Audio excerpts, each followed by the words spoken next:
जय हिंद साथियों, मैं पूजा चौहान ट्रिकी एकेडमी में आपका स्वागत करती हूँ। हम पढ़ रहे थे बायोलॉजी में हमने ब्लड सर्कुलेटरी सिस्टम स्टार्ट किया था और हम वही कंटिन्यू करने वाले हैं। ठीक है, रक्त परिसंचरण तंत्र हमने शुरू किया था और हम वही कंटिन्यू करने वाले हैं। कहाँ तक हो गया था हमारा ब्लड सर्कुलेटरी सिस्टम?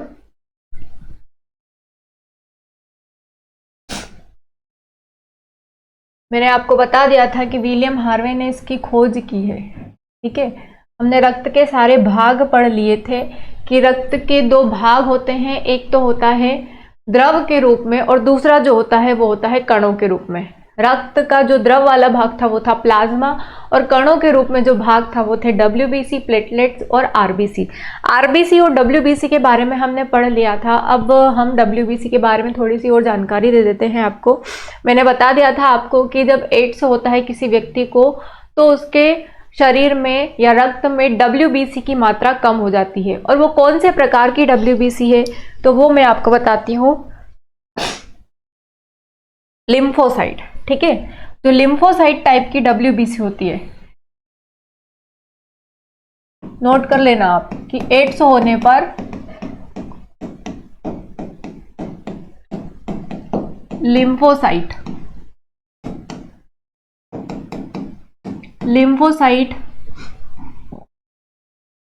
WBC कोशिका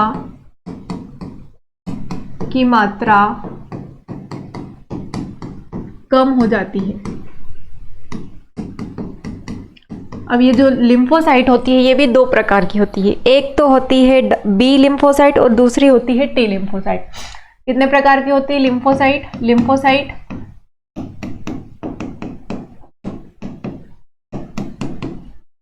लिम्फोसाइट कोशिका दो प्रकार की होती है। एक तो होती है B लिम्फोसाइट,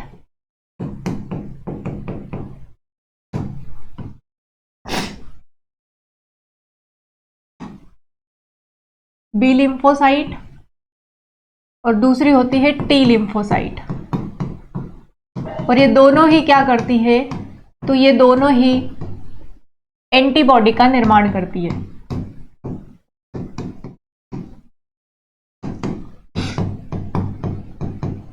अगर आपसे पूछा जाता है कि WBC कितने प्रकार की होती है तो WBC 5 प्रकार की होती है, न्यूट्रोफिल्स, बेसोफिल्स, इओसाइनोफिल्स, मोनोसाइट और लिम्फोसाइट। अगर आकार के हिसाब से WBC पूछा जाता है कि सबसे बड़ी WBC कौन सी है तो आकार में सबसे बड़ी होती है मोनोसाइट और आकार में सबसे छोटी होती है लिम्फोसाइट। ऐसे ही अगर मात्रा में पूछा जाता है कि मात्रा में सबसे बड़ी WBC का नाम क्या है तो उसका नाम है न्यूट्रोफिल्स और सबसे छोटी या सबसे कम WBC का नाम क्या है तो वो होती है बेसोफिल्स जो एलर्जी से रक्षा करती है और न्यूट्रोफिल्स जो जीवाणुओं को मारती है। ठीक है, तो 5 प्रकार की होती है। और एड्स के समय लिम्फोसाइट की मात्रा बहुत ज्यादा कम हो जाती है और लिम्फोसाइट ही क्या करती है, हमारे शरीर में एंटीबॉडी का निर्माण करती है। तो जो भी व्यक्ति या जिस भी व्यक्ति को एड्स होता है तो वो उसके अंदर एंटीबॉडी का निर्माण नहीं हो पाता है या बहुत कम हो जाता है, जिसके कारण उसमें बहुत सारी बीमारियां होने लगती है। तो लिम्फोसाइट दो प्रकार की होती है, B लिम्फोसाइट और T लिम्फोसाइट। दोनों ही क्या करती है, एंटीबॉडी का निर्माण करती है। तो ये बात हो गई थी WBC के बारे में। इसके साथ ही WBC क्या करती है, शरीर की जो सफाई होती है, जैसे कि टूटी फूटी कोशिकाएं होती है तो इस तरह की कोशिकाओं की मरम्मत करने का कार्य भी कौन करता है, WBC ही करती है। ठीक है, कौन करता है, WBC। तो टूटी फूटी कोशिकाओं की मरम्मत करना और साथ में कोशिकाओं का जो कचरा होता है या मलबा, जो भी गंदगी होती है, इनका भक्षण करने का काम भी कौन करता है, WBC।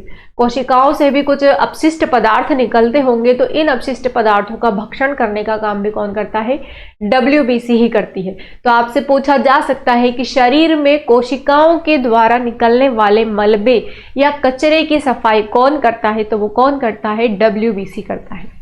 ठीक है, अब हम पढ़ने वाले हैं प्लेटलेट्स के बारे में। अगली जो कोशिका है हमारी वो है प्लेटलेट्स, रक्त की कोशिका, प्लेटलेट्स, जिसको कहा जाता है बिंबाणु। सबसे पहले बात आती है कि इसका रासायनिक नाम क्या होता है, रासायनिक या वैज्ञानिक नाम। प्लेटलेट्स का वैज्ञानिक नाम बताइए। प्लेटलेट्स का वैज्ञानिक नाम। इसका जो वैज्ञानिक नाम होता है वो है थ्रोम्बोसाइट। थ्रोम्बोसाइट, ठीक है, थ्रोम्बोसाइट। थ्रोम्बो का मतलब होता है, थ्रोम का मतलब होता है क्लॉट बनाना, और साइट का मतलब होता है कोशिका। तो ऐसी कोशिका जो रक्त का थक्का बनाने में सहायक होती है वो क्या कहलाती है? वो प्लेटलेट्स कहलाती है, ठीक है। इसके बाद में बात आती है कि इसकी मात्रा कितनी होती है मानव शरीर में। तो 1 से 1.5 लाख, 1 से 1.5 लाख पर 100 ml HB हीमोग्लोबिन पर कितनी होती है? 1 से 1.5 लाख। इसके बाद में बात आती है कि इसकी खोज किसने की, खोजकर्ता कौन है इसके? इसके जो खोजकर्ता है वो है विलियम ऑसलर। विलियम ऑसलर को ही कहा जाता है इसके खोजकर्ता। फिर इसका जीवन काल कितना होता है? जीवन काल, इसका जीवन काल होता है 7 से 8 दिन या 8 से 10 दिन। 8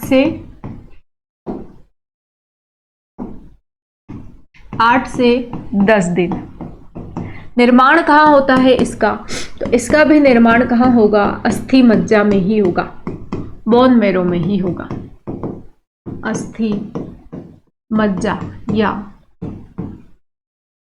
बोन मैरो।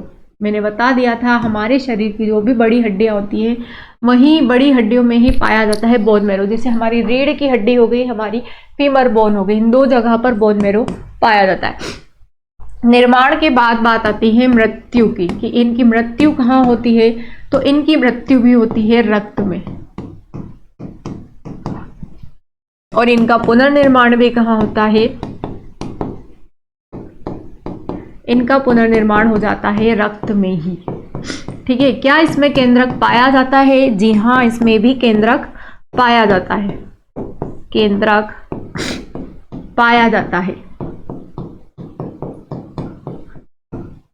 कार्य क्या होता है इसका? तो इसका कार्य होता है रक्त का थक्का बनाने में सहायक। जब किसी व्यक्ति को कोई चोट लग जाती है तो उस चोट पर थक्का बनाने में कौन सी कोशिका सहायक होती है? वो होती है प्लेटलेट्स। कौन सी होती है? प्लेटलेट्स। अगर आपसे पूछा जाता है कि रक्त का थक्का बनाने वाला विटामिन कौन सा होता है, रक्त का थक्का बनाने वाला विटामिन, रक्त का थक्का बनाने में सहायक विटामिन पूछे तो विटामिन कौन सा होता है? ये विटामिन के। प्रोटीन पूछे तो प्रोटीन कौन सा होता है? फाइब्रिनोजन,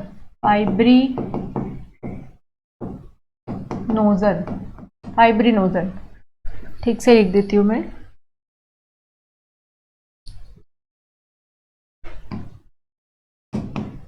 फाइब्रिनोजन, ठीक है।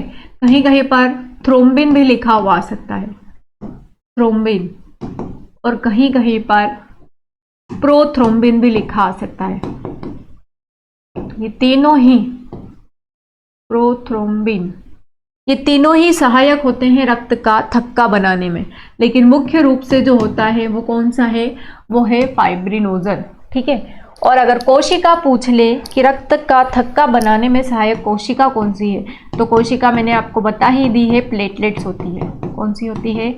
प्लेटलेट्स, ठीक है, जिसको थ्रोम्बोसाइट भी कहा जाता है। तो ये रक्त का थक्का बनाने में सहायक कोशिका होती है।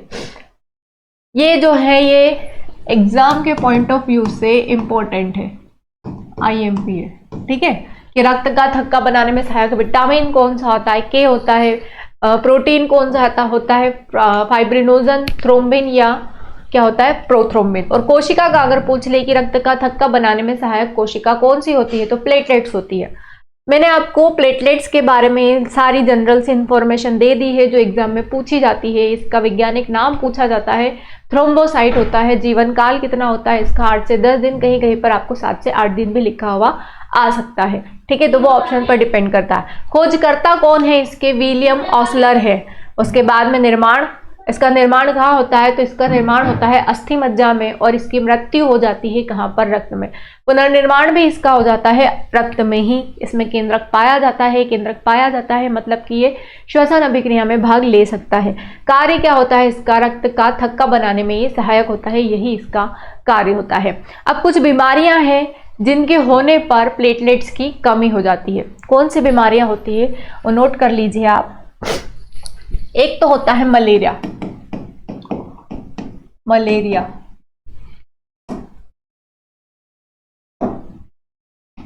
मलेरिया। एक होता है डेंगू और एक होता है हीमोफीलिया। हीमोफीलिया। और तीनों ही कंडीशन में क्या होगा? प्लेटलेट्स कम हो जाएंगे। प्लेटलेट्स कम हो जाते हैं। अगर किसी व्यक्ति को मलेरिया हो गया, मलेरिया किसके काटने से होता है? फीमेल एनाफिलिस मॉस्क्यूटो, है ना। तो इसी के काटने से, और इसका जो वाहक होता है ये फीमेल एनाफिलिस मॉस्क्यूटो होता है। और इसमें जो वेक्टर क्या बोलते हैं उसको, ये फैलता किसके कारण है? तो ये फैलता है मादा एनाफिलिस मच्छर के द्वारा। और रोग जनक क्या होता है इसमें? पैथोजन क्या होता है? तो वो होता है क्या? प्लाज्मोडियम। ठीक है, रोग जनक या पैथोजन जो होता है वो प्लाज्मोडियम होता है। डेंगू जिसको हड्डी तोड़ बुखार कहा जाता है, ठीक है, हड्डी तोड़ बुखार या जोड़ तोड़ बुखार कहा जाता है। इसमें बहुत ज्यादा मात्रा में आपकी हड्डियां बहुत बुरी तरीके से दर्द करती है, शरीर में लगातार दर्द बना रहता है। आरबीसी की मात्रा में कमी हो जाती है। ठीक है, आरबीसी पर ज्यादा प्रभाव पड़ता है इस बीमारी में। तो अगर इसमें प्लेटलेट्स 50,000 से कम हो जाते हैं, लगभग मात्रा कितनी होनी चाहिए? 1 से 1.5 लाख। लेकिन अगर लगभग 50,000 प्लेटलेट्स हो गए हैं और कोई व्यक्ति है जो डेंगू से ग्रसित है और उसमें प्लेटलेट्स की मात्रा लगभग 50,000 हो गई है, तो उस व्यक्ति को तुरंत हॉस्पिटल में एडमिट कर दिया जाता है। क्यों? क्योंकि इस कंडीशन में ब्लड क्लॉट होने के कारण क्या हो सकता है? मतलब ठीक तरीके से फ्लो नहीं हो पाएगा ब्लड, और हो सकता है व्यक्ति के कान में से और नाक में से ब्लड शुरू हो जाए और वो उसकी हालत बहुत ज़्यादा खराब भी हो सकती है। इसीलिए उसको तुरंत डॉक्टर को दिखा दिया जाता है जब प्लेटलेट्स लगभग 50,000 से कम हो जाते हैं। और प्लेटलेट्स की मात्रा को मेंटेन करने के लिए पपीता खिलाया जाता है या पपीते के पत्ते का रस पिलाया जाता है। ठीक है, ये नेचुरली तरीका है। अगर आपके शरीर में प्लेटलेट्स की मात्रा कम ज़्यादा हो रही है तो आपको पपीते के पत्ते का जूस पीना चाहिए, वो बहुत ज़्यादा सेहतमंद होता है। चलिए आगे बढ़ते हैं हम। प्लेटलेट्स कम हो जाते हैं मलेरिया, डेंगू और हीमोफीलिया में। देखिए, हीमोफीलिया जो होती है ये एक आनुवांशिक बीमारी है। किस प्रकार की बीमारी है? आनुवांशिक।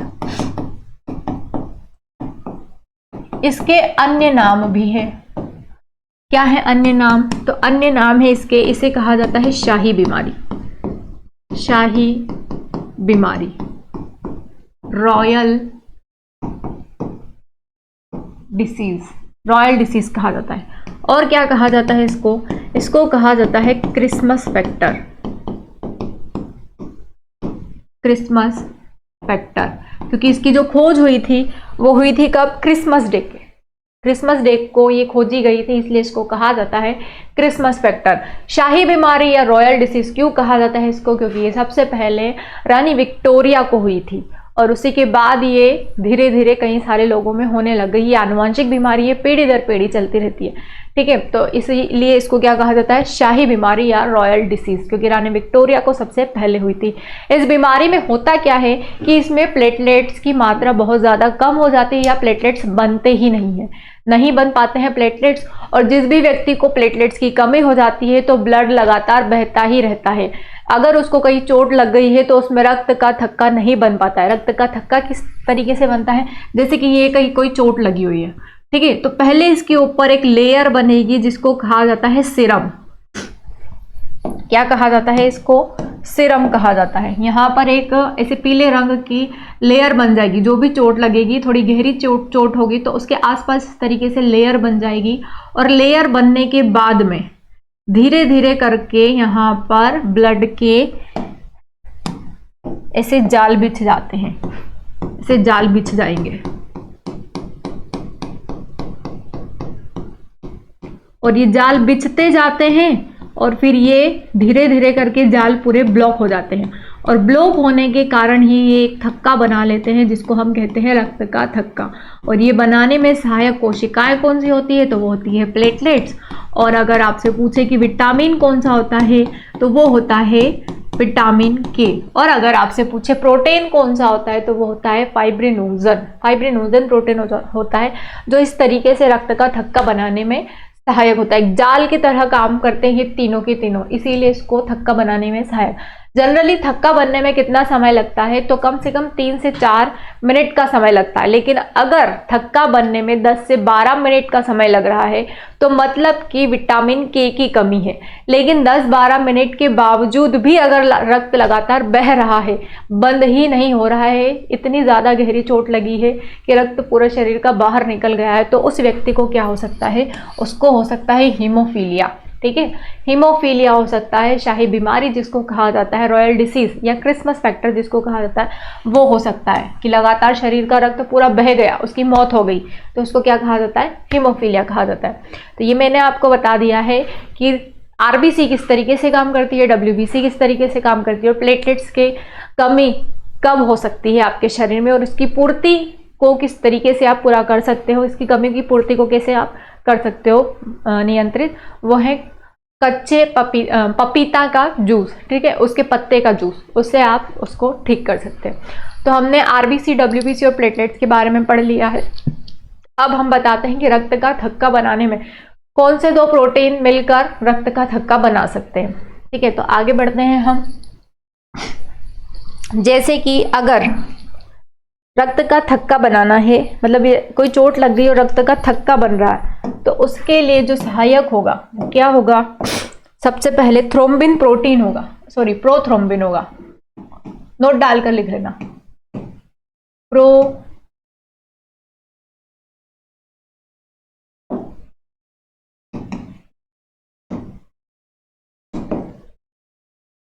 ये क्या है, ये एक प्रोटीन है, प्रोथ्रोम्बिन प्रोटीन, थ्रोम्बोप्लास्टिन।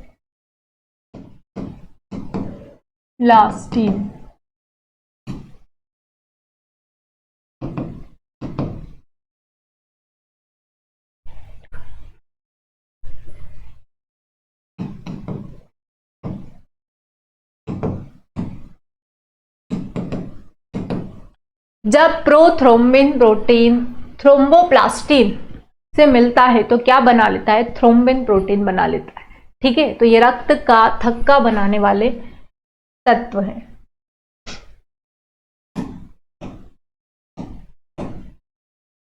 यहां लिख लेना आप, रक्त का थक्का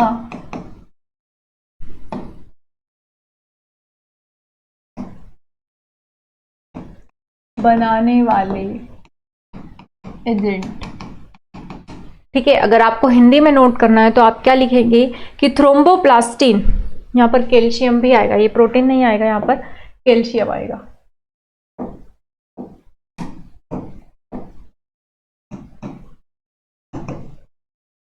ठीक है, हिंदी में इसको आप कैसे लिखेंगे,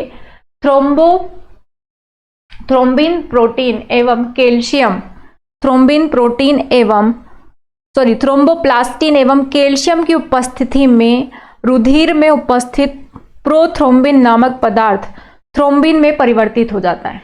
लिख लीजिए, यहां पर लिख देती हूं मैं, इसको आप किस तरीके से लिखेंगे, थ्रोम्बोप्लास्टिन एवं कैल्शियम की उपस्थिति में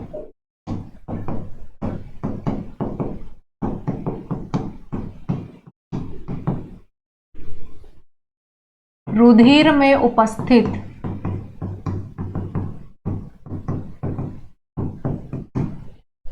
प्रोथ्रोम्बिन पदार्थ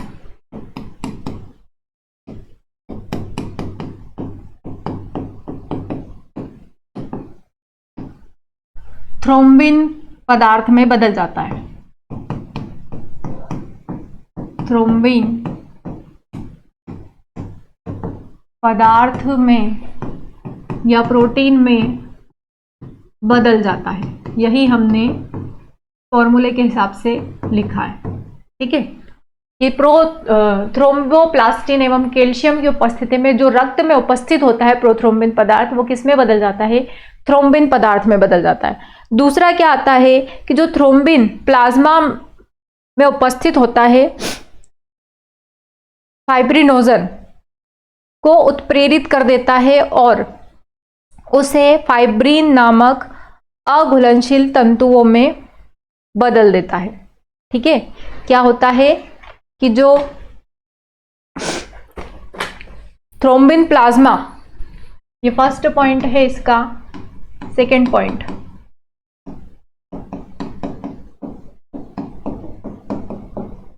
थ्रोम्बिन प्लाज्मा में उपस्थित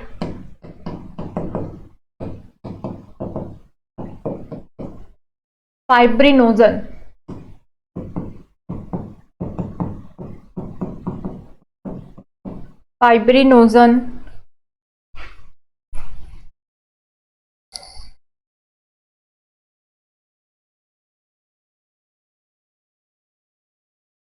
फाइब्रिनोजन को उत्प्रेरित करता है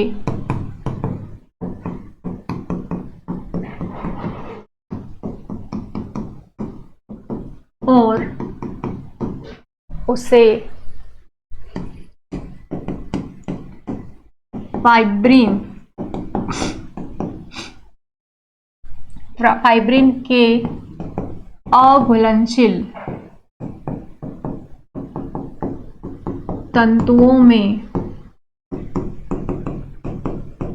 बदल देता है। कैसे? क्या लिखा है? थ्रोम्बिन ना, थ्रोम्बिन प्लस फाइब्रिनोजन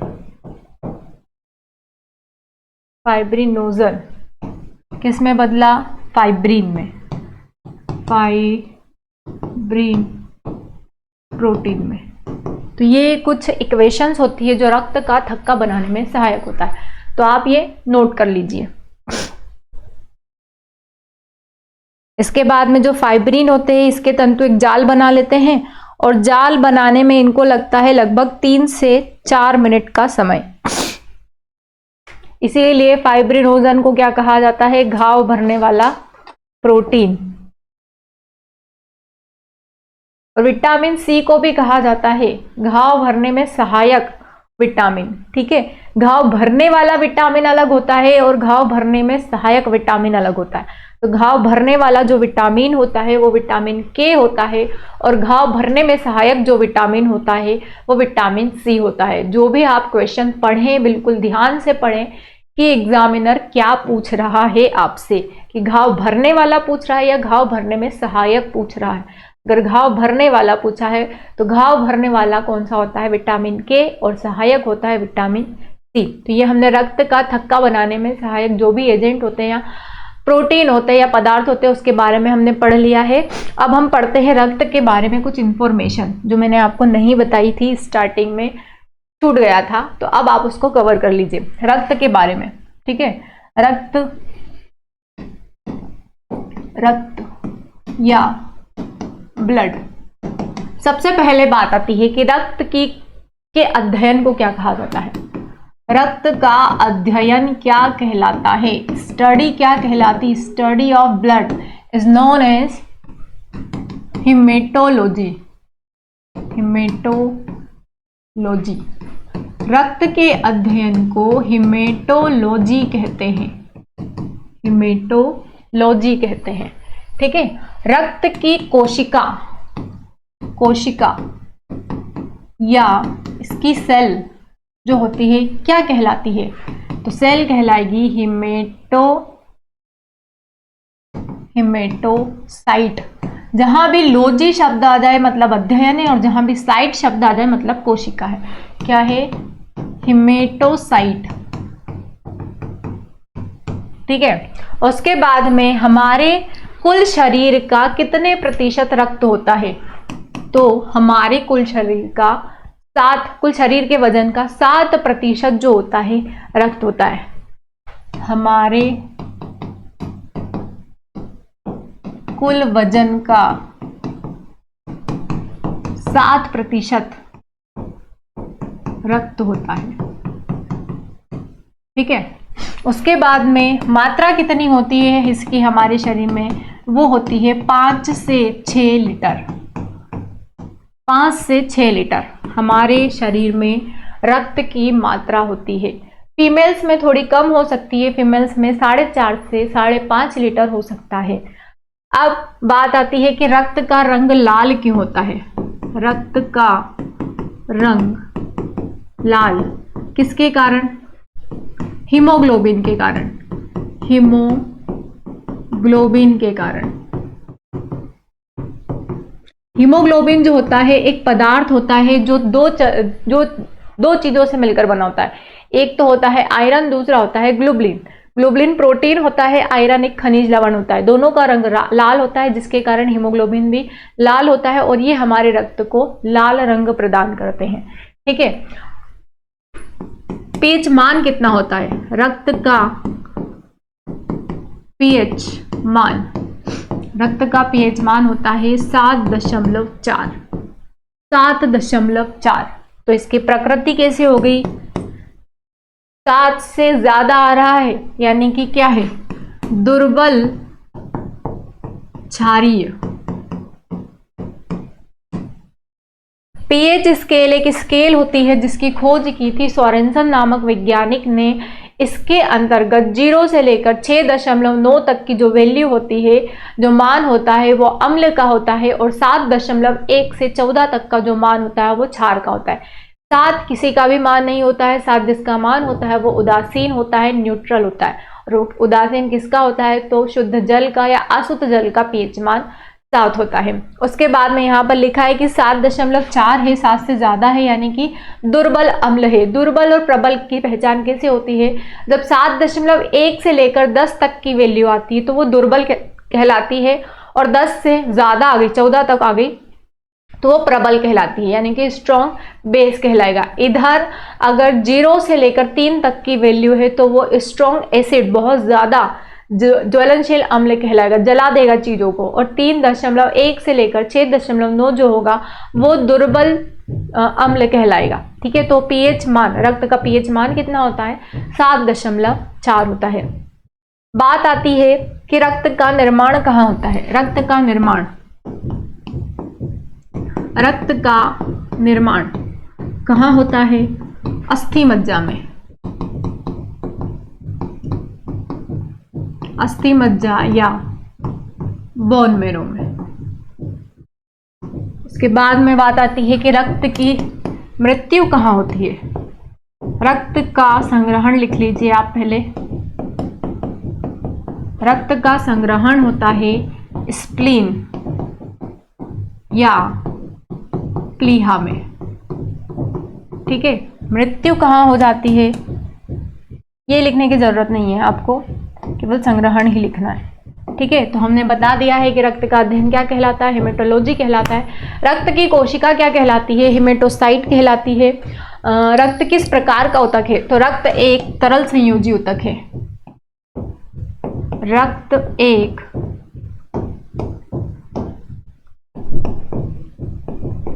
तरल संयोजी ऊतक है। तरल संयोजी ऊतक यानी कि लिक्विड कनेक्टिव टिश्यू होता है आपका रक्त, जो सारे अंगों से होता हुआ जाता है। संयोजी यानी कि कनेक्टेड, सारे अंगों को जो जोड़ता है, तरल के रूप में होता है। इस तरीके से होता है आपका रक्त। तो रक्त एक तरल संयोजी ऊतक होता है। और रक्त जो होता है हमारे शरीर के विभिन्न अंगों से होता हुआ जाता है। ठीक है। जैसे कि सबसे पहले कहा जाता है तो जो भी हमारा हृदय होता है, हृदय में सबसे पहले सभी अंगों से गुजरता है। हृदय में ये शुद्ध हो जाता है फेफड़ों की सहायता से, और उसके बाद में धीरे धीरे करके ये सभी अंगों में प्रवाहित होता जाता है। रक्त का निर्माण अस्थि मज्जा में होता है, लेकिन बच्चों में कहाँ होता है? बच्चों या भ्रूण या एम्ब्रियो में कहाँ होता है? भ्रूण या एम्ब्रियो में होता है यकृत में। ठीक है, बड़ों में तो अस्थि मज्जा में होता है, लेकिन बच्चों में कहाँ होता है? यकृत में। अब बात आती है कि रक्त को जो प्रयोगशाला होती है, लेबोरेटरी होती है, वहां पर कितने टेम्परेचर पर रखा जाता है? तो प्रयोगशाला में या जो ब्लड बैंक होता है ना, ब्लड बैंक में रक्त को रखा जाता है 40 दिनों तक 4 डिग्री सेल्सियस पे। प्रयोगशाला में या ब्लड बैंक में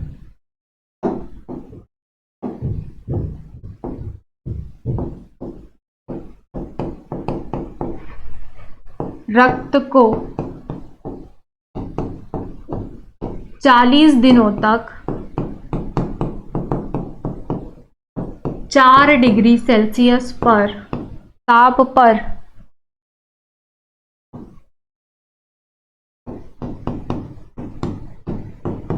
ऑक्जिलेट मिलाकर रखा जाता है। ऑक्जिलेट मिलाकर रखा जाता है ताकि ब्लड में क्लॉट ना जमे। ठीक है, 40 दिनों से ज़्यादा हो जाता है तो रक्त में क्लॉटिंग होना शुरू हो जाती है। वो रक्त किसी काम का नहीं रहता है। अलग अलग टाइप के ब्लड ग्रुप होते हैं, स्टोर करके रख दिए जाते हैं। बहुत सारे लोग करते हैं ब्लड डोनेट, तो वो ब्लड डोनेट करने के बाद में जिस भी व्यक्ति को वो जल्दी से जल्दी मतलब चढ़ा दिया जाता है बॉटल के थ्रू, जिस भी व्यक्ति को आवश्यकता होती है। लेकिन कभी 40 दिनों से ज़्यादा नहीं रखा जाता है इसको, क्योंकि ये खराब होने के चांसेस होते हैं। इसमें लौह तत्व पाया जाता है। आपसे पूछा जा सकता है कि रक्त में कौन सी धातु पाई जाती है, तो लौह धातु पाई जाती है। कौन सी धातु पाई जाती है? रक्त में लौह धातु पाई जाती है। ये पूछा जा सकता है कि रक्त में कौन सा खनिज पाया जाता है? लौह खनिज या लौह धातु पाई जाती है। साथ ही साथ रक्त में सारी चीजें घुली होती है, जितने भी प्रकार के मिनरल्स होते हैं, जितने भी प्रकार के विटामिन्स होते हैं, कार्बोहाइड्रेट होते हैं, सारे हमारे ब्लड में ही घुल जाते हैं। और जिस भी अंग को जिसकी जितनी जरूरत होती है वो उतना ले लेते हैं, बाकी आगे ट्रांसफर कर दिए जाते हैं। तो रक्त में सबसे ज्यादा मात्रा में लौह तत्व पाया जाता है। और लौह तत्व हमें किससे मिलता है? पालक और टमाटर से हमें लौह तत्व मिल जाता है, मेथी से भी मिल जाता है। तो जिन भी व्यक्तियों में को एनीमिया हो जाता है, एनीमिया रोग जिसमें रक्त की कमी हो जाती है, तो उसको कहा जाता है, या हीमोग्लोबिन की कमी हो जाती है तो उसको कहा जाता है कि आप पालक खाएं, ठीक है, या टमाटर खाएं। आपसे पूछा जा सकता है कि 100 ml ब्लड में 100 ml जो ब्लड होता है उसमें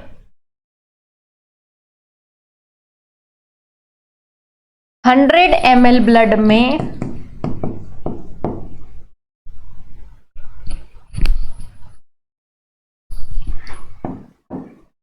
रक्त में 15 ml क्या होता है? सॉरी 15 ml नहीं, 15 ग्राम 15 ग्राम होता है उसमें हीमोग्लोबिन।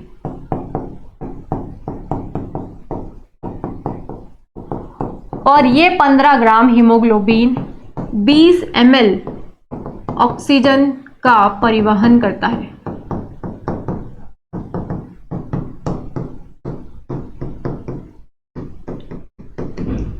ठीक है, अगर किसी व्यक्ति के शरीर में 100 ml रक्त है, मतलब वैसे तो इससे ज़्यादा ही होता है, 100 ml रक्त है, तो उस 100 ml रक्त में हीमोग्लोबिन की मात्रा कितनी होती है? 15 ग्राम होती है। और इस 15 ग्राम हीमोग्लोबिन जो है ये 20 ml ऑक्सीजन को परिवहित यानी कि सब जगह भेजने का कार्य करेगा। ठीक है, तो ये एग्जाम में पूछा जाता है कि बताइए 15 ग्राम हीमोग्लोबिन में ऑक्सीजन की कितनी मात्रा होती है, तो 20 ml होती है। ठीक है, या 100 ml रक्त में हीमोग्लोबिन की कितनी मात्रा होती है, 15 ग्राम। अगर ये मात्रा कम हो जाती है, 15 ग्राम से कम हो जाती है, तो उस व्यक्ति को एनीमिया हो जाता है। एनीमिया यानी कि रक्त अल्पता हो जाती है, रक्त अल्पता जिसमें रक्त की कमी हो जाती है, आंखों के नीचे काले काले सर्कल हो जाते हैं, स्किन का रंग जो है एकदम सफेद हो जाता है, नाखून ऐसे देखने पर, दबाने पर एकदम सफेद दिखाई देते हैं, पिंकिश नहीं दिखाई देते, मतलब पिंक कलर के नहीं दिखाई देते हैं, तो उसको क्या कहा जाता है, एनीमिया कहा जाता है। और व्यक्ति का शरीर जो है बहुत दुबला पतला हो जाता है, कमजोरी बहुत आ जाती है उसमें, तो उसको कहा जाता है एनीमिया। उसके साथ में एक रोग बताया था कल मैंने, पॉलीसाइथेमिया, वो आरबीसी की वृद्धि के कारण होता है। ठीक है, कमी के कारण एनीमिया हो जाता है और वृद्धि के कारण पॉलीसाइथेमिया हो जाता है। तो ये हमने रक्त के बारे में थोड़ी बहुत जनरल इंफॉर्मेशन बता दी है कि हमारे कुल वजन का कितने प्रतिशत होता है रक्त, कितने प्रतिशत, 7% रक्त होता है। मात्रा कितनी होती है, 5 से 6 लीटर होती है। ये पुरुषों में होती है, महिलाओं में 4.5 से, फीमेल्स में कितनी हो सकती है, 4.5 से 5.5 लीटर हो सकती है, क्योंकि फीमेल्स में पीरियड्स के कारण रक्त की कमी वृद्धि चलती रहती है। ठीक है, और जो पीरियड्स आते हैं महिलाओं में, तो वो भी उनके शरीर का अशुद्ध रक्त ही होता है। जिस तरीके से लोग मतलब मेल्स जो होते हैं अपना खराब खून, जो स्प्लीन में उनका ब्लड इकट्ठा होता है, आरबीसी जो मर जाती है और स्प्लीन में इकट्ठी हो जाती है, वही ब्लड डोनेट किया जाता है, ना कि कोई आपके शरीर का रक्त डोनेट किया जाता है। ठीक है, वही रक्त होता है जो डोनेट कर दिया जाता है। बाकी ब्लड डोनेट से कोई कमजोरी नहीं होती है, वो बस हमें थोड़ी देर के लिए ऐसा लगता है जब सुइयां चुभाई जाती है, हमारी मेंटेलिटी होती है कि अब हमें कमजोरी आ जाएगी, तो सच में आ जाती है। तो कभी भी आप ब्लड डोनेट करने जाएं तो ऐसी मेंटेलिटी ना रखें कि मैं कमजोर हो जाऊंगा या मेरे शरीर में कमजोरी आ जाएगी, क्योंकि ब्लड डोनेट करने से कभी कोई कमजोरी नहीं आती है। बल्कि शरीर का जितना भी आरबीसी थी, आरबीसी का निर्माण कितने दिनों में होता है, तो 80 से 120 दिन में हो जाता है, यानी कि लगभग हर 3 महीने में आपका फिर से ब्लड बनना शुरू हो जाता है। और जैसे जैसे आरबीसी मरती जाती है, वो स्प्लीन में इकट्ठा होती जाती है, और यही स्प्लीन वाला ब्लड, पाउच जैसा होता है स्प्लीन, और यही स्प्लीन वाला ब्लड आप डोनेट कर देते हो, तो आपके शरीर में कोई खून की कमी नहीं हो पाती और फिर से आपका खून बनने लगता। और फीमेल्स में यही गंदा खून पीरियड्स के फॉर्म में बाहर चला जाता है, तो उसके कारण महिलाओं में कोई बीमारियां नहीं हो पाती है। लेकिन बहुत सारी महिलाएं जो गंदा कपड़ा यूज करती है, उनको ये बीमारियां हो सकती है, क्योंकि इस समय में यानी कि पीरियड्स वाले समय में महिलाओं को ज्यादा साफ सफाई सुरक्षित रहना चाहिए। लेकिन कुछ महिलाएं हैं जो शिक्षित नहीं हो पाती है, वो इन चीज़ों का ध्यान नहीं रख पाती है, या अपनी घरेलू कंडीशनों के कारण इन चीज़ों का ध्यान नहीं रख पाती है, और वो कपड़ा यूज़ कर लेती है, गंदा कपड़ा, जो उनके लिए बीमारी का कारण बन सकता है। तो इसीलिए आप जो भी महिलाएं पीरियड से होते हैं, वो उन्हें पेड यूज़ करना चाहिए। ठीक है, ताकि वो बीमारियों से दूर रहे। तो ये हमने रक्त के बारे में पढ़ लिया है। अब हम पढ़ने वाले हैं ब्लड ग्रुप के बारे में। ब्लड ग्रुप कितने टाइप्स के होते हैं, ब्लड ग्रुप? तो ब्लड ग्रुप जो होते हैं मेनली तो होते हैं ये कितने प्रकार के, 4 प्रकार के, ए बी और ओ।